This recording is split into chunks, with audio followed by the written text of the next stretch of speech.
po, currently number 2 po kayo sa standing. Ano po yung reaction nyo dito sa current standing na ito? Well, syempre nagulat kami with high standing.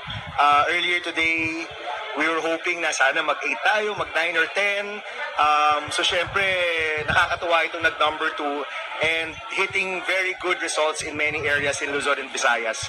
So nais lang po namin magpasalamat sa lahat po ng mga tumulong. Alam ko pong maraming volunteers yung nag-ikot kahapon at ngayong araw na ito. Marami pong kabataan ang talagang pinush po tayo, pati po si Senator Kiko. So we'd like to thank everyone. Maraming salamat po and we promise po hindi po namin sasayangin ito pong binigay niyo po sa amin. Sir, tama po, di ba? Nabanggit nyo kanina, hindi ito yung inaasahan nyo na standing nyo number 2. Medyo ano po tayo sa mga previous na mga surveys. So, ano po yung reaction? Pagpasok nyo kanina, nag-celebrate po lahat, sumisigaw po lahat, sobrang saya ng lahat. Ano po yung reaction natin dito? Well, Bea, nung una kong beses sinabi na tatakbo ko, number 24 ako noon eh. Honestly sa show pa yun ni Karen.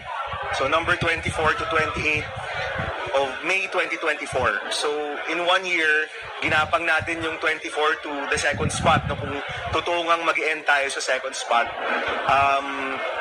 Honestly, kahit kung number 12 man ako, tuwan-tuwa na rin kami sa totoo lang eh. Pero syempre itong vote of confidence mula sa taong bayan, malaking bagay talaga. And from the first day na nag-start itong kampanya, I kept on telling my team, tiwala lang, no? Magtiwala tayo sa Diyos, magtiwala tayo sa taong bayan, tutugon yung taong bayan dito sa ating panawagan sa kanila. At tumugon nga sila. And gusto ko lang mag-special shoutout rin sa mga kabataan kasi hanggang kanina, may mga lumalapit sa akin, sinasabi nila, Sen, yung anak ko, talagang ikaw yung pinupush, ikaw talaga yung gustong manalo. So, hanggang sa dulo yung mga kabataan, kinakampanya po talaga tayo sa mga magulang nila. And,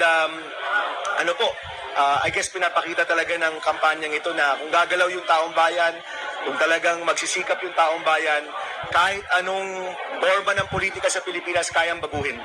And I'm hoping na pagkatapos magpasalamat, panahon na magtrabaho. Kasi alam ko rin na marami sa mga kababayan natin naghahanap rin ng tulong at lunas. At handa rin kami na gampanan yung papel na yon. Sir, as the results continue to come in, what are your hopes and expectations for the final tally naman po? Ako, honestly, makapasok lang, tuwan-tuwa na kami. We never had any, wala kaming pangarap na mag-top. I honestly thought ang highest ko would be 6 to 8.